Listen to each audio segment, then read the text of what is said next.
Hello viewers, ఎలా ఉన్నారు? ఈరోజు మీకు ఒక ఇంట్రెస్టింగ్ స్టోరీ చెప్పబోతున్నాను. రాఘవేంద్ర అనే అతను ఒక డ్రైవర్. వాళ్ళ మేడం ఏదో యాగం చేయాలంటే ఆమెను ఒక స్వామీజీ ఇంటి దగ్గర డ్రాప్ చేసి బయట కార్లో కూర్చొని ఫోన్లో రిలాక్స్గా రీల్స్ చూసుకుంటున్నాడు. లోపల యాగం మొదలైంది. కొంచెం సేపటికి ఏదో గుర్తొచ్చినట్టు టక్కున కార్ దిగి ఇంట్లోకి వెళ్ళాడు. అప్పటికే యాగం ముగించుకుని అతని మేడం బూడిదని బ్యాగ్లోకి ఎత్తుతోంది. అయ్యో, లేట్గా వచ్చానే, కనీసం యాగం చేసిన బూడిదనైనా బస్తాలోకి ఎత్తితే మనకు కూడా కొంచెం పుణ్యం వస్తుందిలే అనుకుని ఆ బూడిదని బ్యాగ్లోకి ఎత్తుతుండగా అతని చేతికి ఒక మనిషి లెగ్ పీస్ తగిలింది. ఏమిటా యాగం? ఎవరిదా లెగ్ పీస్? తెలుసుకోవాలంటే ఈ వీడియోని మీరు పూర్తిగా చూడాల్సిందే.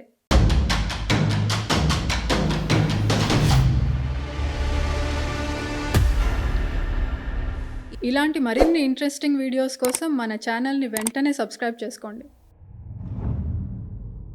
అది జూలై 29, 2016, ఉడుపి, కర్ణాటక. ఉడుపి పట్టణం శివార్లోని మణిపాల్ పోలీస్ స్టేషన్కి సుమారు ఒక 70 సంవత్సరాల వయసున్న ముసలావిడ ఎంటర్ అయ్యి తనను గులాబీ శెట్టిగా పరిచయం చేసుకుంది. తన కుమారుడు భాస్కర్ శెట్టి 2 రోజులుగా కనిపించడం లేదని కంప్లైంట్ చేసింది. భాస్కర్ శెట్టి ఉడిపిలో ఒక ప్రముఖ వ్యాపారవేత్త. భాస్కర్ శెట్టి అంటే ఆ ఏరియాలో తెలియని వాళ్ళు ఉండరు. ఉడిపిలో చాలా విలువైన ప్రాపర్టీస్ ఆయనకున్నాయి.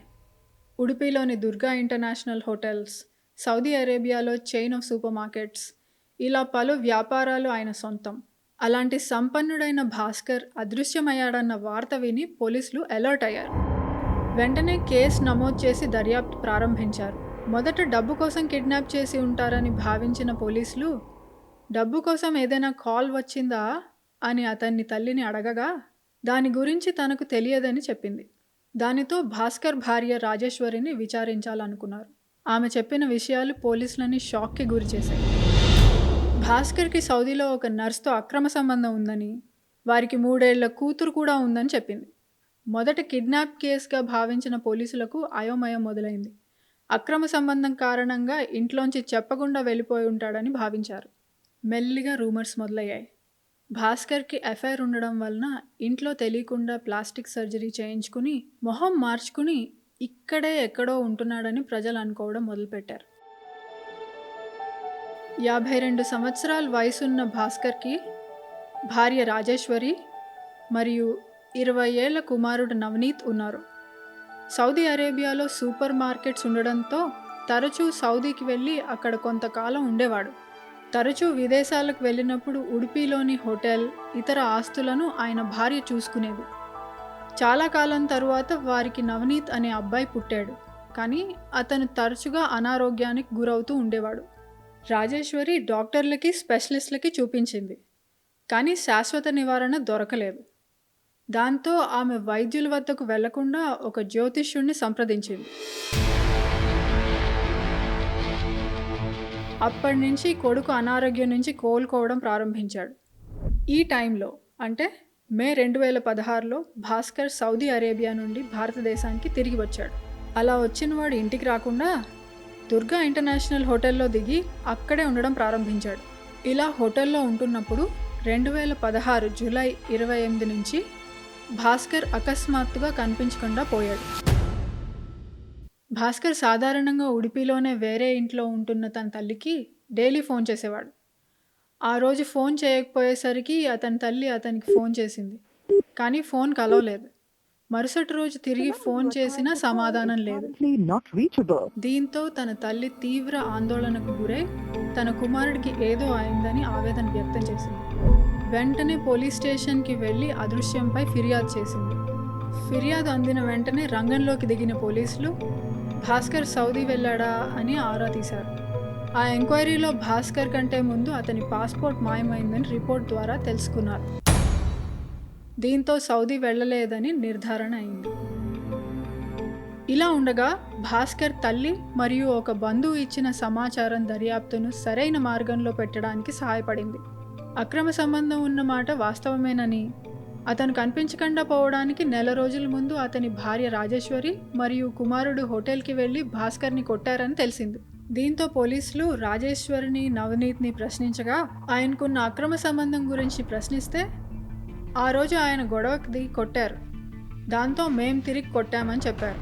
కన్విన్స్ అవ్వని పోలీసులు వాళ్ళపై ఒత్తిడి చేయడం ప్రారంభించడంతో భాస్కర్ భార్య రాజేశ్వరి, కొడుకు నవనీత్ ఆ రోజు జరిగిన విషయాన్ని ఒక్కొక్కటిగా చెప్పడం ప్రారంభించారు.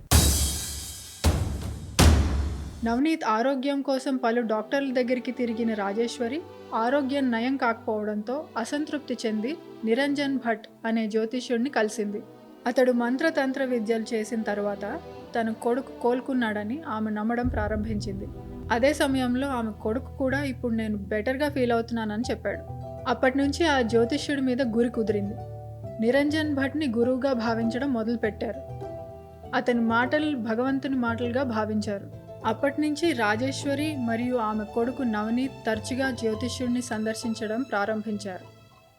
ముందు నవనీత్తో వెళ్ళేది, తర్వాత ఒంటరిగా వెళ్ళడం మొదలుపెట్టింది. అలా నిరంజన్ భట్తో అక్రమ సంబంధం మొదలుపెట్టింది. అవును, అక్రమ సంబంధం ఉన్నమాట నిజమే, కానీ భాస్కర్కి కాదు, రాజేశ్వరికి జ్యోతిష్యుడు నిరంజన్ భట్. ఈ విషయం భాస్కర్కి తెలిసింది. దీంతో వారిద్దరూ తరచూ గొడవ పడుతూ ఉండేవారు. భాస్కర్ సౌదీ నుంచి తిరిగి వచ్చి ఇంటికి రావడం ఇష్టం లేక హోటల్లోనే ఉండిపోయాడు. ఈ విషయాలేవి రాజేశ్వరి తన 20 ఏళ్ల కొడుకు నవనీత్కి తెలియకుండా చూసుకునేది. భాస్కర్ తను విన్న వార్త నిజమో కాదో అని తెలుసుకోవడానికి ఒక ప్రైవేట్ డిటెక్టివ్ని ఏర్పాటు చేశాడు. వాళ్ళు కొంతకాలం రాజేశ్వరిని అనుసరించి రాజేశ్వరి మరియు జ్యోతిష్యుడు కలిసి ఉన్న ఫోటోను సాక్ష్యంగా చూపించారు. భాస్కర్కి తన ప్రైవేట్ ఇన్వెస్టిగేటర్స్ ద్వారా ఫోటోలే కాదు, ఆయన హోటల్ మరియు ఆస్తుల్లో కూడా ఆర్థిక కుంభకోణం జరిగినట్టు తెలిసింది. అంతేకాకుండా రాజేశ్వరి మరియు నిరంజన్ కోల్కతా, ముంబై ఇలా కొన్ని ప్రదేశాలకి తిరిగారని, రాజేశ్వరి జ్యోతిష్యుడికి ఒక ఇల్లు, ఒక కార్ కూడా కొనిపెట్టిందని తెలుసుకున్నారు. ఈ ద్రోహాలన్నీ తెలిసి చాలా కృంగిపోయిన భాస్కర్ తన కొడుకుని జ్యోతిష్యుడితో చూసి మరింత కృంగిపోయాడు. అందుకే తన యావదాస్తి తన తల్లి మరియు తోబుట్టులకు మాత్రమేనని వీలునామా రాశాడు. ఈ రహస్యం విన్న రాజేశ్వరి చలించిపోయింది. తండ్రి నుంచి నవనీత్కి ఏ విధమైన ఆస్తి రాదని బ్రెయిన్ వాష్ చేసింది.